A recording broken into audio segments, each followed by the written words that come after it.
Climate change. It's a very real thing. And with the increasing temperatures, there is a greater need for energy to power our cooling appliances. But with the increased need for energy, how do we ensure that we are managing our energy consumption efficiently? Well, that's exactly what we're talking about today.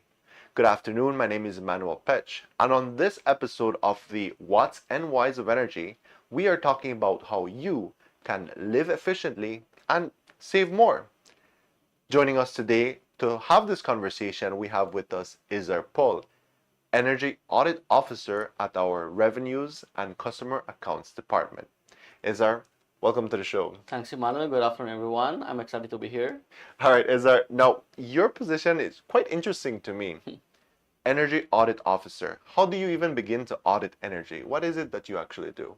It's an interesting role, My current role here is to help identify the customers where they're using the energy most efficiently and where the energy is wasted, be whether at home or at a business.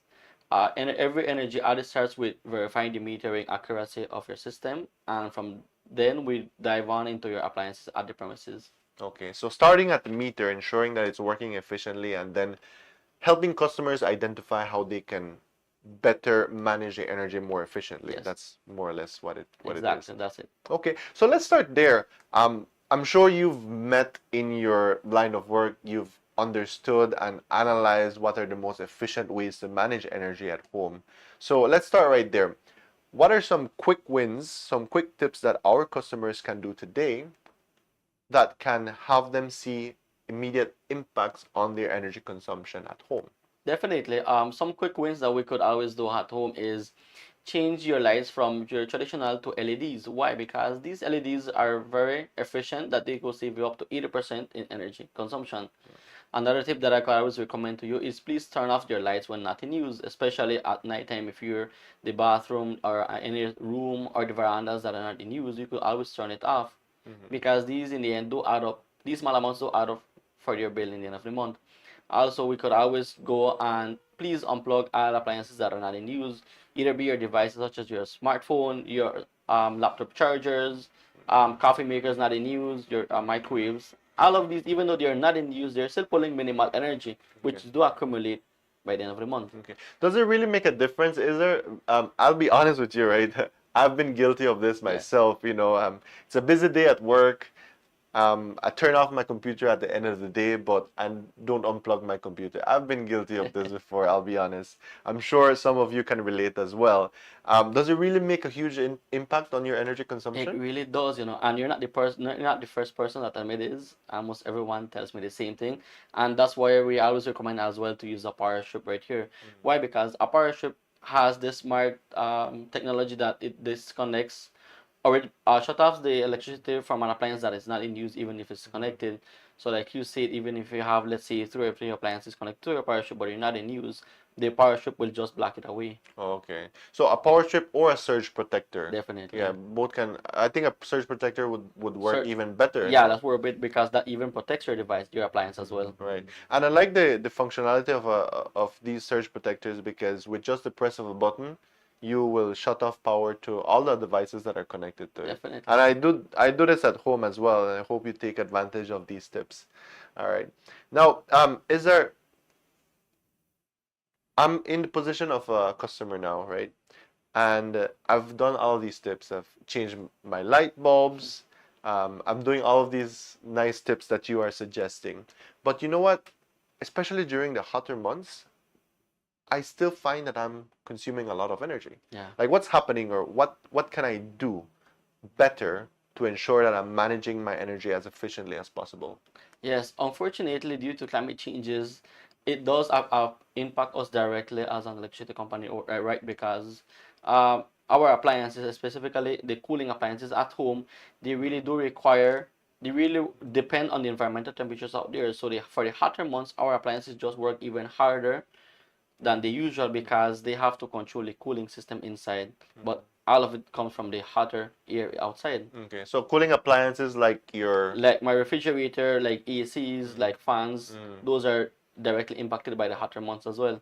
So maybe that's why you see that your bills come high during the hotter months. So they work harder and also longer, because I'm assuming people have them on for longer periods Exactly. of time, Yeah. right? So it makes sense. Now let's take a deeper dive into one of the most, I would say, energy hungry appliances at home, ACs. Easy. I mean, I know in the past it didn't used to be as common to have them here in Belize, but with the passage of time and with the ACs are more affordable nowadays, right?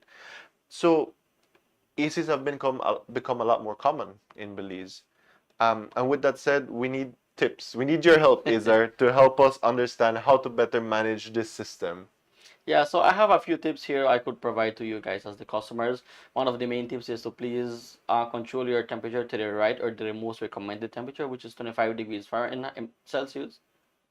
Why? Because this is the most optimal temperature where your appliance will be working at its best, and you're at the same time you're just saving the lifespan of the appliance as well. Okay. And then another tip that I could also give you is to please give proper maintenance to your appliance. Clean the filters regularly every 2 or 3 or 6 months, depending where you live. By doing this, you're also expanding the lifespan of your appliance, and you're also living with the comfort. You're not just breathing, dirty air that comes from the filters. Another tip that I could always give you is to use timers for your ACs. Nowadays, the modern ACs then come with timers that, let's say, if you want to have your AC, you could turn it off at a specific time during the night instead of just having it during the whole night till you wake up the next morning. By this, you will save a lot of energy. Right. And I like that you mentioned the 25-degree, and you started there. And I think it's a very important Yes. one because, I mean, I know I call no names, but I know that some of we like blast we see at 18 degrees Celsius. But, I mean, if you want to feel like you're there at Alaska, but you're there at Belize. So, and I think also 25 degrees Celsius is a pretty comfortable temperature to be in, right? What's that in Fahrenheit, just for viewers to know? 77 degrees Fahrenheit. So 25 degrees Celsius or 77 degrees Fahrenheit. Fahrenheit is the ideal setting, that sweet spot that you want to have your air conditioning, where you're still getting that comfort, but you're being more efficient with the system, right? What about people who might not have an AC but are thinking about purchasing one? Yes, if you don't have AC at home, I also have other tips for you as well. One of the main thing is to please, before you go to the store, know the size of the room that you want to install the AC. Why? Because by knowing the AC of the room, you can know what is the appropriate rating of the AC that you're going to buy. Because if you buy an AC that is smaller for the room, then you're going to overwork your AC and it's going to be burning inefficiently. Now, if on the other side, if you buy an AC that's way bigger than what's supposed to be, you're going to be wasting energy as well. So knowing the proper size of it will help you buy the proper rating for it. Also, another thing that I always recommend you guys is to buy an inverter type of AC. Why? Because the inverter type is the modern way to go now. Right. Okay. Interesting. Now, I like that you mentioned that, and because to me, as someone that doesn't really know much about ACs, the first thing I'm looking at when I'm purchasing an AC is like, okay, what part of discount aisle there, right? I don't think about all of these things, the size of the room, the capacity of the AC. Yeah. These things matter, and to purchase you want to purchase the right type right of size. system for the right room, right? And so that's interesting. I hadn't thought of that. Now, how much of a difference does it make to set your AC at 25 degrees? What we're talking about earlier, does it make a huge difference? Yes, and I'm glad that you mentioned it because if you have your AC, if you have your own a small AC at home and you're using it at 25 degrees, which is the recommended one, let's say you use it for 5 hours every day. For that same period during the For whole five month, hours. for 5 hours, Okay. yes, sorry, for 5 hours every day, you're looking to pay maybe close to $54 by the end of the month. Whereas if you have the same AC for the same time period, you're looking to pay $90 if you're using it at 18 degrees.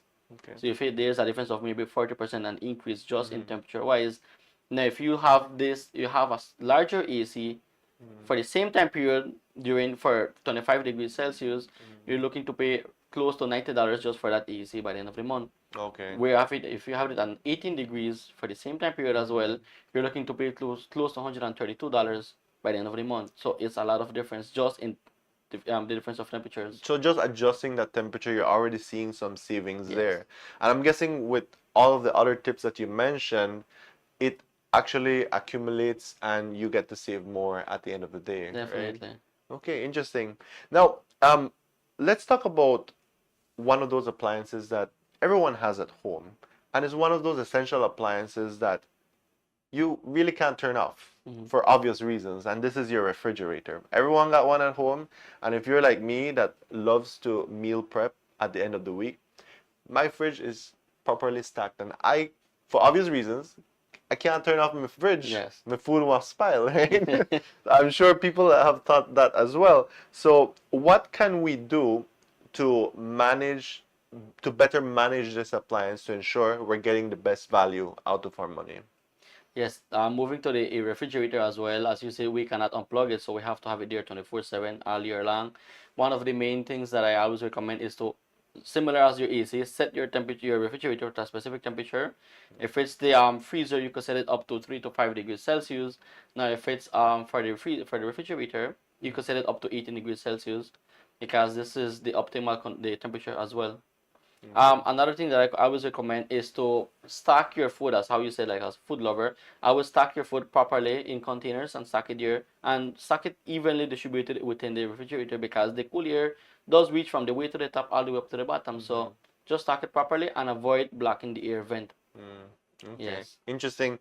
I hadn't thought of the how the ear vent functions in that sense, because I mean I know I call no names, right? But I know some people that as they come from the grocery store and they need to put things in the fridge, they just chuck it in there Yeah. and play Jenga with it and see how they could fit it. If it fit, it fit, but somehow it will fit. But Yeah. do you have any recommendations for how best, to go about stocking your fridge to ensure it has proper ventilation? Yes, so one of the things that we should not supposed to is like how you say stock up everything like a Jenga game. You avoid that, right? Avoid that. You are avoiding to block the air vent. You put it in container and just try to stack it properly so that you could give the air vent enough space for the cool air to distribute all around, all Okay. inside. That's our main recommendation that I could give you all. Okay. What about in terms of summertime? Kids are at home most of the time. Opening and closing that refrigerator Yes. becomes like a headache. That's another energy consumer, but we might not see it. The more you open the door, the more energy you're consuming, because every time you open the door, you're just allowing warm air to come in, and the compressor of the refrigerator will just work harder to cool inside all over again. So if you could try minimize the opening of this door at home, would be very recommended as well. Right. Teach your kids how to open it less. That's an important point, Yes. because energy management at home really is a family thing. Teach your kids, talk to your kids, talk to your neighbors if you Yes. need to. If your neighbor go visit your home, talk to them as well. Just it's a family initiative, right? Yes. I'm glad you mentioned that as well. What could you tell me about the seals on the doors of refrigerators? Yeah, the seals of the doors is like the rubber type that you see all around the door of the refrigerator. Mm-hmm. Um, a few times I see that this might be the culprit of why your refrigerator is burning more, because you're having air leaks from the cool air. Right. And I always recommend just take a wet cloth and you just wipe it and clean it all around the door, and you could close it, and that's supposed sometimes that's enough for to avoid the leaks. A good test that we could try at home is take a sheet of paper, and just put it in between the door. And when you close the door, you try to pull the paper. If you pull the paper and it comes out, then it means that the condition of the seal is not very good. Now, if you try to pull the paper and it's stuck there, then it means that the seal is at its proper condition and it's working perfectly fine. Yes. Oh, interesting. I had not thought of that, in my mind, the way how I was gonna go test it is by putting my hand beside the fridge door and see if it get cool, right? But I think that's a little bit more practical, and I'm glad you mentioned it. I Yeah. hope our viewers are taking notes of that and are probably gonna be implementing this soon. So they probably will be going to the supply store to get some sheets of paper and to try this test Yeah, at you should home. always try it at home, yes. All right. So thank you, Izar, for those notes. And now we turn over to our viewers. And in this segment, we always do a giveaway. Every episode, we ask you a question based on the topic of the day. And whoever is the first one to answer correctly in the chat will be winning this prize that you are going to see on your screen, and there it is. That's the prize that you will be winning if you are the first one to answer correctly in the chat. All right, I hope you've been paying attention, because if you do, then this prize will be very easy for you. All right, so the question of today is, what is the recommended AC temperature setting for optimal efficiency? Again, what is the recommended AC temperature setting for optimal efficiency? All right, and if you've been paying attention and taking notes, this question will be very easy for you to answer. Remember that we will announce the winner of the discussion segment at the end of the show. If you are the winner, be sure to send us a private message so that we can arrange for the delivery of your prize. All right, and with that said, Ezar, I want to thank you so much for taking the time out to have this very important conversation. Thank you, Manuel. It was a pleasure to have me here. And I just want to remind everyone that saving energy doesn't mean sacrificing your comfort.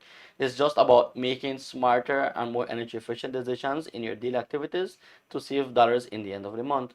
Right. We're here at BL, we're just here to guide you. Right. Yes. And I'm glad that you mentioned that, because it's very important. It's not about sacrificing comfort, and it's not about not using energy at all. It's about finding ways to use energy as best and the most efficient way possible. So thank you very much for that, Ezar. You're very true. You're very right in saying that. All right. So thank you again. Thank you. All right. And with that said, we've come to the end of our show. Be sure to continue to follow us for new episodes and new opportunities to win. As always, stay safe, stay informed, and we'll see you next time on the Whats and Whys of Energy.